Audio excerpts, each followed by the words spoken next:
welcome to my YouTube channel, Snell's Taiwan. So, I'm here back again and the top of the house. So, maganda ang weather ngayon, guys. So, ito yung weather.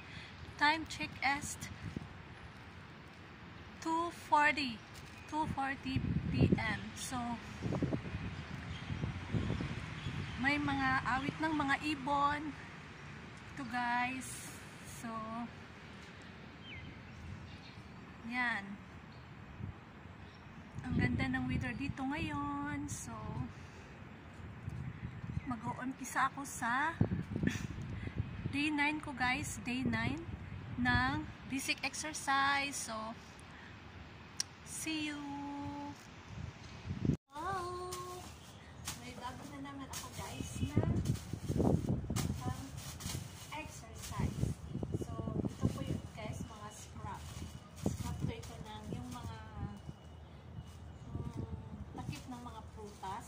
So, ito, guys, tinipon-tipon ko para may maano ako sa pang-exercise ko, guys. So, this is my basic exercise. So, I hope you enjoy, and kung bago kayo sa channel ko, please don't forget to subscribe and click the notification bell para updated kayo sa mga uploads ng Snell's Taiwan. So, watch this!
Malaking tulong to sa paggawa ng props, no? For my basic exercise. So, lahat na gagawin natin kung ano gagawin sa mga scrap na pwede nating hindi itapon. So, this is my day 9 basic exercise. I hope you enjoy, and bye-bye!